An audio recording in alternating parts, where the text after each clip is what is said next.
ताज़ा तरीन वीडियोस के लिए हमारा YouTube चैनल सब्सक्राइब करके बेल आइकन प्रेस करिए ताकि आपको मिले हर अपडेट सबसे पहले। कराची में सी व्यू पर रेत में धंसे गैर मुल्की बहरी जहाज को निकालने की हिकमत अमली तैयार की जा रही है। ऑपरेशन के लिए गैर मुल्की टीमें ताकतवर ट्रक्स के साथ कराची पहुंच गई हैं। इसी पर बात करेंगे डॉन न्यूज के नुमाइंदे आसिम खान से। आसिम, बताइएगा क्या हिकमत अमली तैयार की जा रही है?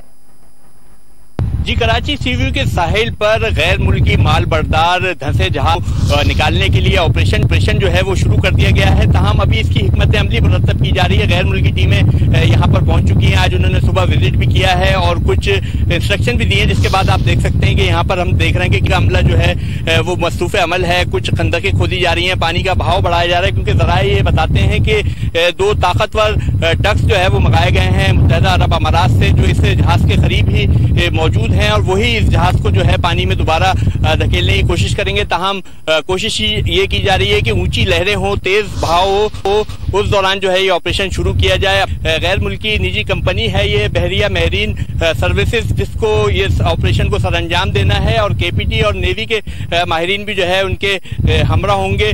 माल बरदार जहाज है और टनों के हिसाब से जो है इसमें जो है कंटेनर और दीगर सामान मौजूद है। तो अब ये देखना है कि इसको अनलोडिंग करके जो है पानी में दोबारा उतारा जाता है या इस सामान के साथ जो है इसे पानी में जो है दोबारा ले जाया जा सकता है, क्योंकि काफी बिल्कुल साहिल पर पहुंच चुका है और रेत में धंसा हुआ है। ताहम क्या हिकमत अमली होती है, लेकिन जो जराए बताते हैं उनका कहना है कि दो ताकतवर ट्रक्स मंगाए गए हैं, उनकी मदद से जो है इसे पानी में दोबारा धकेला जाएगा। जी आसिम, का बहुत शुक्रिया तफसीलात फराहम करने के लिए।